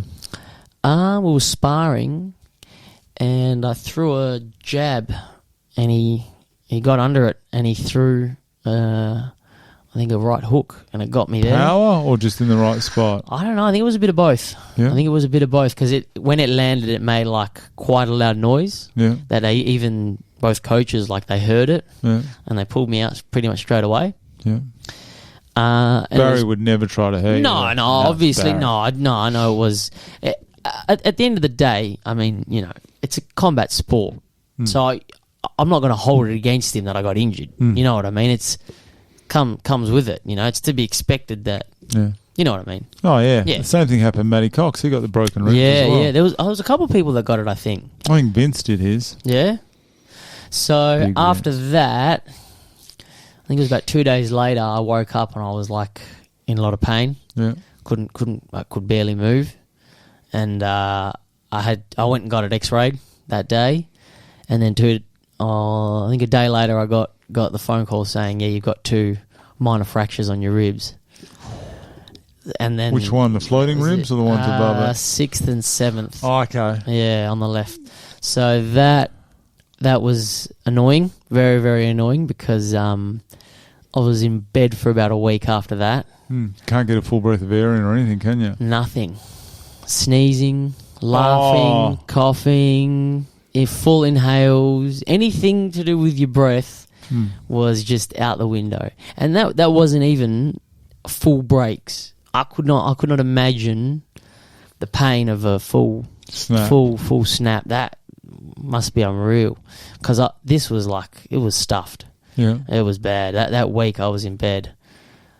It was not good. I remember you messaged me because you planned to come in here in September. I had organised, yeah. Let's have a look back there, and you go, listen, I'm sorry, I think I got a broken rib. I can't come in. I was and that was also someone's looking for a way out here. That was the phone call I had to have with Nigel as well. After I'd gotten the results, I had to ring him and tell him, oh, look, I think I've done my ribbing and all that. Yeah. Was there ever a doubt you were coming back? No, I don't think so. I had a lot of people message me, oh, don't give up, it's all right. But for me, it was like it had lit a fire under me. You know what I mean? Like, that idea of, all right, this is it, I'm just going to call it quits, that didn't even occur to me. I was like, nah, I got to get back into this as soon as I can and get ready for next year. That was the only thing running through my head. There's 3 of you guys that this happened to last time that have all come back. All come back, yeah. And I got a lot of respect because you had the opportunity. There was an accident. You all lost the opportunity. But then you had the peace of mind to go, no, I'm going to go again, knowing what could happen. Yeah, yeah. You, Matty Cox, and Alex, all of it. I think Alex broke his hand or something. I think it was his thumb. I think it was something like that. Yeah, something like that. That's all right. Jeez, it's good to see him back as well. So, yeah, well, like I said, it's one of those things. It's like, it's a combat, so you sort of expect injuries, but obviously when it happens, it still sucks. Yeah. But you're not going to hold it against them because it's the nature of the sport, isn't it? How are they now? Fine. Yeah. Any injuries at the moment? Not really. Just general soreness? Just general soreness, getting smacked in the head. That's about it. Did you go out on Saturday night? The one we just had? Like 2 nights ago? Yes. Did every single person in the PCR, every fighter, go out? I was going through Instagram and everyone is partying. And I think that was that the Fred again? Yeah, I wasn't there for that. I had a birthday party, but Freo was quite dead as a result. That was madness. It was crazy because I was, we're at the front of Benny's, and it was just non-stop people coming from the train station. Yeah. After the event had ended, it was just waves of people coming and coming and coming, just non-stop. 35,000 people, I think, sold out in like one night. How does that happen? It's almost as popular as a PCR, mate. Almost. I tell you, speaking of that, what is impressive is not just the PCR selling like it's going to sell out, but what you're up against the same night. Like you got the Western Derby on. Yeah. That's on like 200 metres away at the at Optus. You've got Live and Incubus, a concert. Where's that at? That's up in Hillarys. Okay. Yeah, so you got that. You've got the horse racing called the Quokka Cup. I'm not really into horse racing, but I heard that. Mate, there's a lot of stuff on that night, and people still opting to go, PCRs for me. Far out. Yeah. That's unreal, yeah. Yeah. Wow. It's going to be a massive night. I can't wait. Well, if it's anything to go off like the last one, it'll be unreal. Because the last one, I had such a good time. It was just phenomenal. I couldn't get over like it. It was just everyone was like having a good time. You know, the atmosphere was unreal. Definitely not taking anything away from the last event or any of the fighters in the last event. But I think this one is going to leave every other. I truly believe this one's going to leave all the others. Really? The only one that could possibly compete, that PCR 8 was something else. Yeah, the first one that came after COVID. After COVID, yeah. that was mayhem. That was at the Crown as well. That was at the Crown. I think I moved to Crown 6. Yeah, no, number 5 was the first one. Oh. That's right. But I tell you, that was that number 8. That was the one. That was the first one I went to. First one? No, second one I went to. I went to the first one there, number 6. And it stepped up, and it was absolute mayhem. But I truly believe this one has the ability to surpass it. Yeah? Just with the numbers, just with the personalities as well. And I mean, they're always good fights, but there are some I cannot wait to see. Yeah. Excited. I can't believe it's only 19 days away. It's come by so quick. There's some fights in here that are sort of like laying low, that are like under the radar, that I think are going to just be absolutely crazy. Incredible. Yeah. I tell you, that Ben Vols against Tommy Bukowski, something about that one, just quiet guys. I think we're just going to see it. You're in for a surprise. Yeah. I reckon you're going to be in for a surprise. Paul King, Jai Reid, all of these fights that, in a way, they're sort of just slotted in there, but they're the Zak Hourani versus Kevin Castle. That's going to be mayhem. It's going to be mayhem at the commentary desk. At the commentary desk, it's going to be. CJ Rose bringing you guys out as well. He's got something special for me as well. I'll tell you after. Who's this? The guy that introduces you. Oh, is that the same MC from last time? Yeah. Oh, CJ Rose, the GOAT. He's so good. Has he been around for all these PCRs? No, he's done about the last 3 or 4. 3 or 4, okay. But he's a quality man. Yeah. Very, very good. Great with the names. Just puts in the homework. You know, someone that learns the names, pronounces correctly everything. Yeah. And the nicknames, like just he's got it all down pat. Yeah. Yeah. Okay. He's just a true professional. What does he do? Like, does he do that for a living, commentating? I think so. MCing? Yeah. I'm not too sure. That's only I watch him on Instagram. Oh, okay. I've never seen him anything else. Fair enough. But he's got something special planned. I'll tell you after I turn this on. I don't want to spoil it. All right. He's got something special planned for us for the main event. I can't wait. He better do it.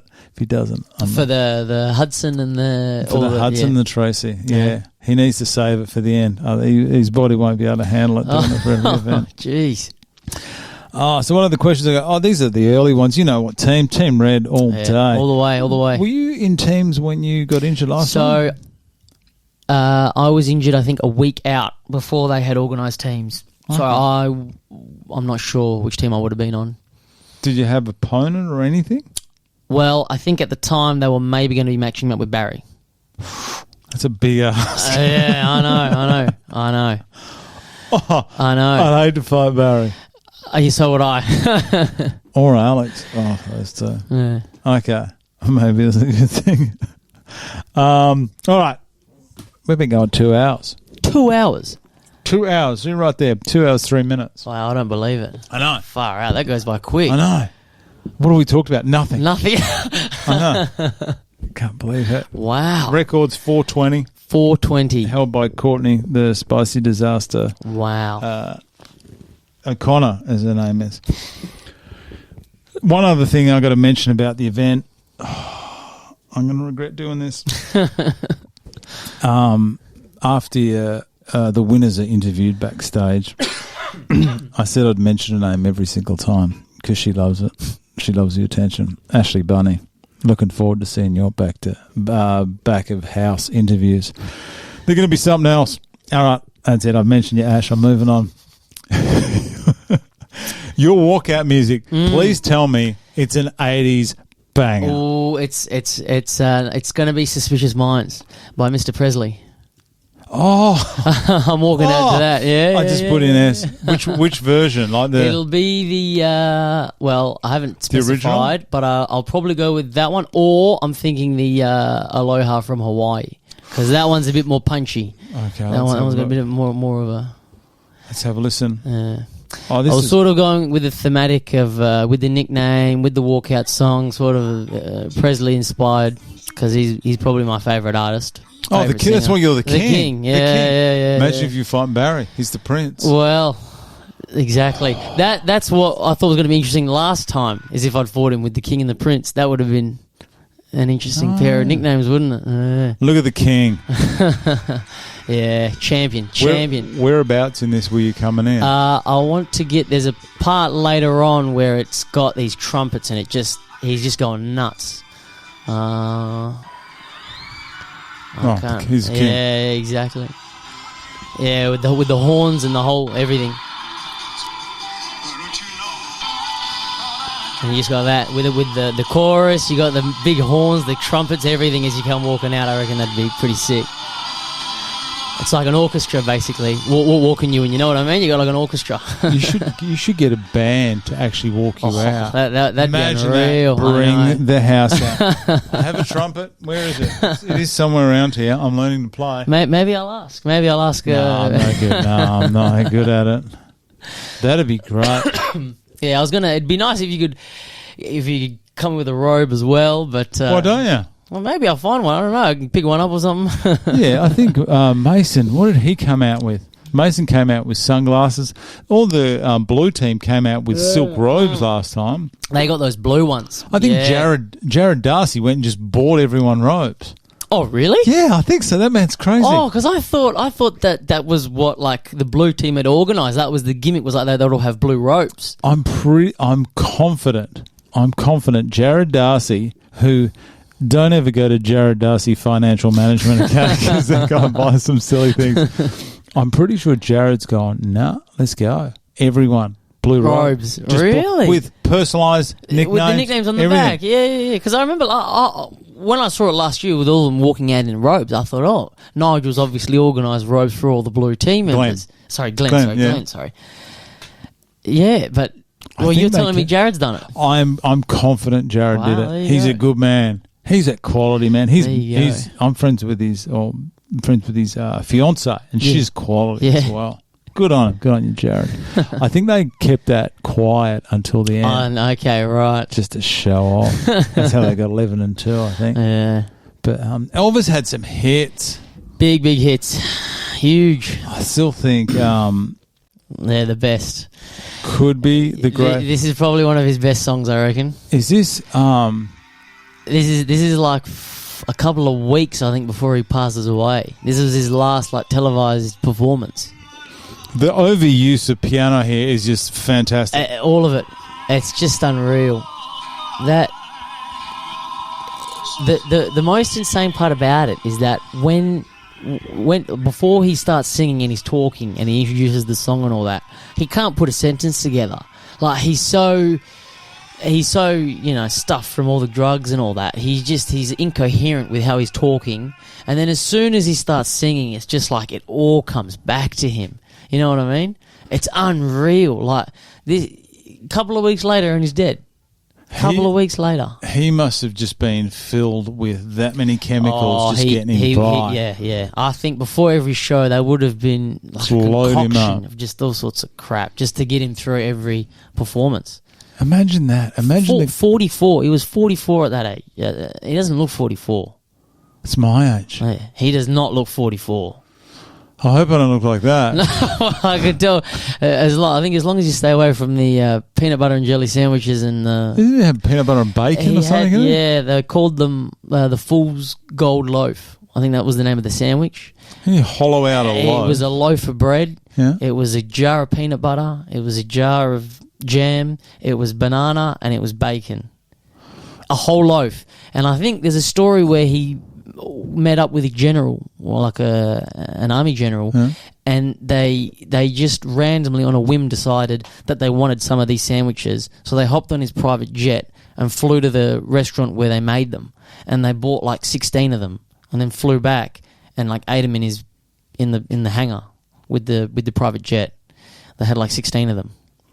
16. That's a lot of money. That's a lot of money. Imagine that. A lot of money. I remember, speaking of, this is a bit off topic, and probably PCR aren't going to be too happy with it, I remember I had the pleasure of meeting Boy George. Really? Yeah. And he was fantastic. He had a musical called Taboo. It was like a show in the UK back in 2001. So it was back in the day. Right. Yeah. And I sat there, very small theatre, and I watched it, and I turned around and he was sitting behind me. Was this here or was this in the UK? Yeah, this is in Leicester Square. I turned around and he was sitting about 2 rows behind me. And I saw him and recognised him straight away. He wasn't in the greatest condition. He's good now, but he may have, enjoyed a peanut butter jelly and bacon. From time to time. Right, and he was good. And he was very, very polite, very respectful, and you wouldn't know who, like... Yeah, unless you knew... Yeah, right. And he had a story where he was doing a show in New York, and he couldn't... Like, he was just so flat. And he paid one of his assistants to fly on the Concorde... Really? ...back to the UK to pick up some... well, you can imagine what it was. You take it nasally and flew back on the Concorde to get it back to him in time because he goes, nah, this is only get this guy's stuff. Imagine the money you had to do that. Yeah, I'm gonna shoot you back to Heathrow. You got an hour and then get back. That's unreal. Because the Concorde only flew for like what? Not very long. That was like the fastest commercial plane. How long did that hang on? I don't think it lasted very long. It was around a lot. Why haven't they made another supersonic plane? I don't know. I think the cost was unreal, wasn't it? I don't know. There was some reason why it didn't last very long. 2 hours. 2 hours. 50, that's New insane. York. That is wild. New York to London. That is humming. Wow. What would it normally be? It'd have to be 6 or 7? 7. Wow. You're more than half the flight. That's insane. 7 hours and 10 minutes, and they're doing it 2.5. They did it 2.5. That thing would have been flying. That thing would have been buzzing. But I don't know how long the Concorde lasted. I don't think it... How many years in operation? Yeah, I don't know how many... I don't think it lasted very long because, like, of the cost, I think it has something to do with the cost. 27 years? 27 years. All right, I'll take it back. That's a while. 27 years. That's pretty good. Crashed once. It's not bad. Well, that was it. It just stopped. Yeah, well, that's it. But if it... 3 hours compared to 8... That's unbelievable. That is just humming. When did they stop the Concorde? I don't know. Let's have a look here. Constructed in 1965. So they're going... 65 and they were going at 2.5 hours. 65. 63. 1963. And hang on. No, I'm looking at the wrong one here. What am I even looking at here? When did they stop flying? Last flight of Concorde date. Let's have a look. 2003. Oh. Yeah, okay. That's the one. That's the one that didn't end well there. Right. Okay. Imagine that. I wonder how expensive the tickets would have been to fly. Let's have a look at this. Price Concorde, London to NYC. Let's have a guess first. Well, I don't know. This would have been back in what? Back in the 70s? So say about 2000, towards the end there. Towards the end, 2000? I don't know. Maybe like 5,000? I don't know. Is that too much? No. You reckon? Yeah, I'm going to go 5. I reckon about 5 or 6. 5 or 6. Not bad. What does that say? In 76, a one-way ticket was £431. So 3,000. A one-way ticket, 3,000. Oh, wow. It's not that much, really. It's about the same as A return flight. Yeah, return flights nowadays. From Perth to London. Yeah. About that. Wow. Jeez. Couldn't hold that many people. No, that's what I mean. Like, how can you have that? I don't know. I suppose if it does enough flights. Oh, here we go. Around $7,000. Oh, that was okay. back in. Okay, that's Yeah. it. $7,000. So still, It's not crazy, but I mean, what's a first class one way? It'd be it'd have to be like first class, wouldn't it? What would first class? I think so. First class Perth to London on Qantas. Price. Jesus, we are off topic here, aren't we? How much is the first K from UK? That's pounds. That's like $12,000. Yeah. 12K. 12K. First class. First class. From here to London. 12,000. So you could fly on the Concorde from London to New York or Washington for less than you could fly first class. So probably about business class. Mm. It's so expensive, air travel. Well, It got really cheap there before COVID. You get $1,200 return. Yeah. And then this happens, and then it goes out about $2,500, $3,000. Well, actually, yeah, when you're on the promos, it's pretty good because recently I had a wedding in Malaysia. Mm. So we bought our tickets when there was a promotion going on, and it was like $500 return. That was pretty bad. good. It was all right. Who'd you flying with? It was AirAsia. I'm not a good flyer. See, I can't fly. I can't do it. I know they don't crash, but I just can't do it. I'm not a big fan of flying, but it was 5.5 hours, and I'm used to doing the flights to like Europe. Yeah. And they're like 11-hour flights. They're killer. So the 5.5 was manageable. On the way there, I wasn't able to sleep. That one sucked. Yeah. Because it's $500, so they got no onboard entertainment. Nah. So you just staring at the back of a seat and looking out the window if you're lucky. Yeah. But on the way back, I slept, which was good. So I just closed my eyes and I woke up and we were in Australia. That's all right. Yeah. That's the dream. Malaysia was very, very nice. 5.5 hours. It's not bad. To get there. Yeah, it was all right. I went 15 years without getting on a plane due to fear of flying. Fear of flying. And then last year I went, no, I don't care. Where'd you go? We went to London and then Finland. Yeah. Just a big trip we did. Did you like it? Oh, yeah. Love it. I didn't want to come back. But I thought my first flight in 15 years, I just sucked it up and I did Perth to London non-stop. 17. Yeah, it hurts. It was, you know what though? I would, if anyone has the opportunity, do it. Do it, over the stop in Dubai. Yeah, just commit to the full. Just do it. Yeah, just do it. You save what? Stopover, a good 5 hours. Yeah, if you're lucky. On the stopover. Depends on the stopover. Yeah, maybe 2-3 hours at the least. Mm. But you can get in that rhythm where you're in there. I think because if you go, all right, I got 2 hours till I land, you go, I'll hold out. But if you go, I've got like 11 hours till I land, you go, let's get a couple of Jim Beam and colas in there, let's go nine-nights. Yeah. That's, what else do you do? There's only so many songs you can listen to. There's only so many movies you can watch in a row. You know what I mean? Like, you can't, you got to like clock out. You got to go, I got to nap. This is too much. I put my screen on the map of the world, with the plane, and I watched the plane for 17 hours. That was all I could do. That's a struggle. Yeah. 17 hours of watching the plane go. Yeah. And I reckon... Did you have a window seat? Yeah. Didn't look out the window. Just sat there. The old duck sitting next to me, good on her. I said, please don't... No offence, I said, but please don't talk to me or touch me the whole time. You can get the zone. Yeah, and my wife was sitting behind me, and she'd already worded up the air hostess and everything, said, just leave him alone. And that was it. I just sat there and didn't talk for 17 hours and landed. It's glorious when I landed. Oh, so good. You have to get up and stretch butt in between. You can't, Didn't move. You didn't move those whole... Didn't drink water for about probably 3-4 hours prior. You were putting yourself through the ringer here. What was going on? That's how I am flying. Yeah. Can't do it. You just had to lock in. That's it. That's too much. On that 5-hour flight, I had to get up and do some stretching. My legs were going numb. My legs were dying.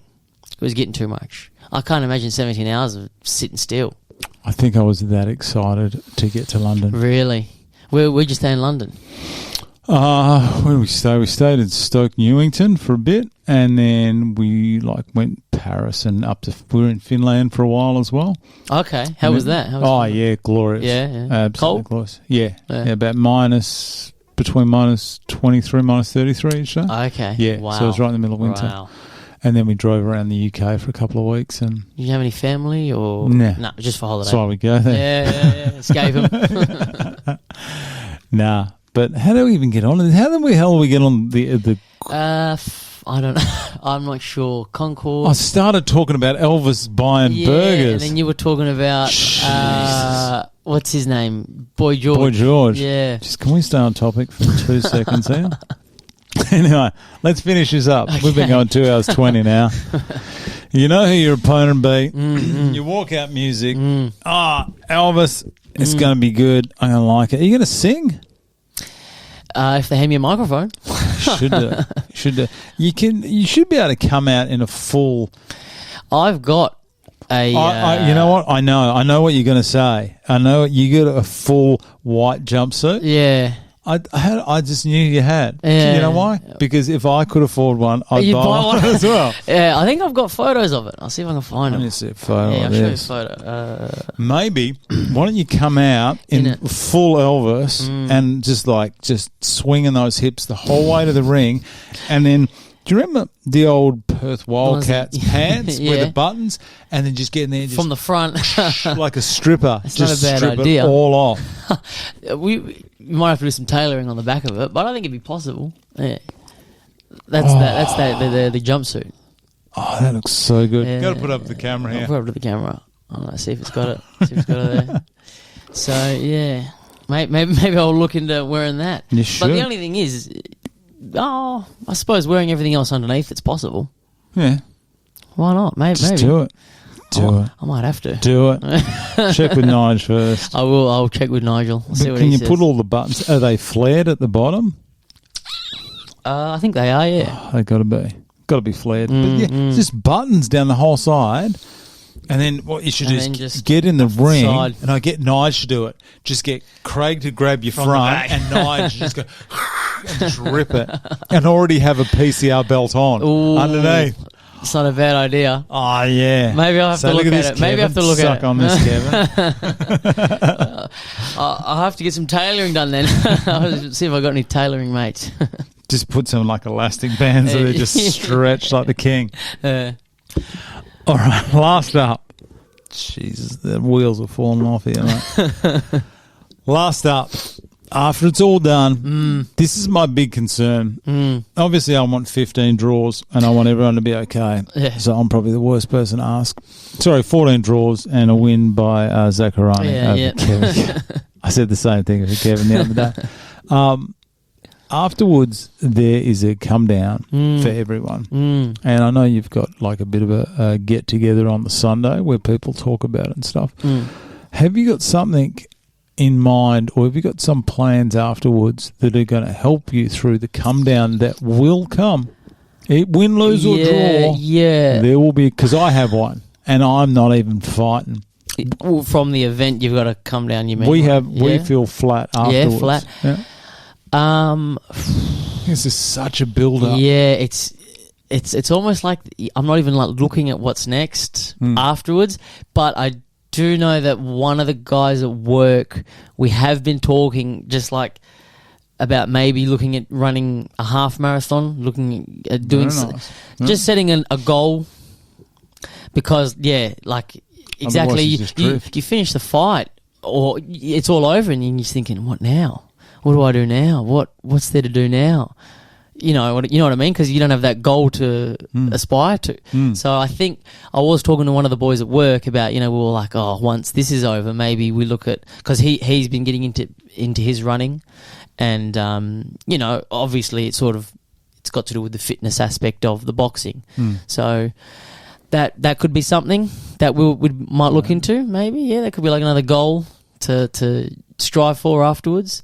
Because other than that, I don't know. It's going to be a weird, very hard to replicate something like this. Yeah. And I think some people just want the event to be there, like they want it to happen. Whereas if I had any advice, I would say don't rush the event. Because you want savor the process. Every single week. Yeah, I agree. It's hard to do because you just want that. Because maybe you're nervous, and maybe you don't want the event to be here.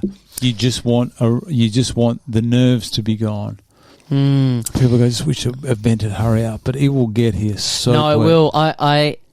I'm very aware of how quickly it's coming, and so it's almost sort of like I sort of want to slow down a little bit, just so I can get everything out of these next 2 weeks, these next 2-3 weeks of training and, getting prepared for it. And the event itself, it is the quickest 7.5 hours you will ever experience. Just like that, it'll be over. I know. Well, how quick did last event go? It flew by. Can you imagine if someone said to you, all right, you got to do a 7.5 hour anything. Yeah. You go, this is just painful. Plane ride. Oh, 7.5 hour plane flight. You go, takes forever. You have some boxing matches, it goes by like that. It's crazy. Especially when you're invested in every single fight. Yeah, exactly. It goes by very quickly. I wonder if the lead up will be longer or if things will be quicker or slower for me leading up to my fight. I don't know. Have you talked to people about that? Like, do they say it seems like things are going slower before their fight on the night, or do they go, it was so quick that my fight was up next? Or a lot of people have said the day itself seems to not drag, but they usually get up early because they're nervous, and then as soon as that rehearsal happens, which will happen about 2:00, it is just go. Yeah. I reckon it is go because you have it at 2:00. If you're staying at the Crown, you check in at 3:00. By the time your bags are there, you have a shower, you get your stuff already. It's 4:30. Yeah. You're only an hour away from the event. Yeah. And you come down, you mingle, you see the people that come to see you, see big cardboard cutouts. And then it's on, and the fights just bang, 1, 2, 3. Quick. And I think before you know it, it's like it's all done. I think it's definitely that whole point then about savouring it up until that point. Then just enjoy it. Because on the day, just goes by so quick before you know it's all there. I had Nadia in here this morning, and she was obviously their fight number 1. Yeah, and she was saying, she's first out because Red Team come out first, and she hasn't been to an event. Yeah, it's going to be an eye opener for her. See how this one goes. Yeah, and I think she goes, it's going to be good to be the first fight because then you get to experience. The rest of the night's all hers. Yeah, but still, you have a look. You go, all right, I'm fight 1, but then it's over. Yeah, I suppose. I don't know. There's good. It's good and bad. Good and bad to it. Then I don't know. Being 11th out of 14th feels like 15. Out of 15, sorry. It feels like it builds up to it almost. Like there's more. People have obviously been watching all these matches throughout the night, so they're expecting more and more out of all the fights. You know what I mean? I thought there was going to be, I don't know, around about, fight 7 or 8. Maybe there's a bit of a lull and people are chatting a bit much, but it doesn't. It stays pretty consistent. Yeah. Well, you saw it last time. Oh, well, I feel even during the fights, there's moments where it's sort of like a roller coaster. There's lulls and then there's highs. Yeah. But, for the most part, tension is quite high. Yeah. And people, I mean, yeah, all right, these set of tables here were just losing their minds for this fight. Yeah. Now they're stopped. This table here, now they've got their fighter in there. I think that's, was another interesting on the night was like when the fights, different fighters were being introduced and the different fights were happening, you'd go, oh, look, these guys must be supporting them because these two tables are going nuts. Yeah. And these two tables over here are going crazy. Now this one over here is going nuts. And everyone gets along. Never a drama in the crowd. Yeah, I didn't see anything last time I was there. Nothing. Never a drama. I think Crown Security are pretty spot on as well. Yeah, they would be. So, mate, you are 19 days away from your boxing debut at Perth Corporate Rumble, number 12. The Gobsmacked Perth Corporate Rumble, naming right sponsor, Gobsmacked Sports Mouthguards, Perth Corporate Rumble. It's a big day. It's Easter Monday. You've come, you've spent, 3 hours with me today. Mate, I do appreciate your time coming in today. Thank you. Learning more about you. It's long overdue. It is. Way overdue.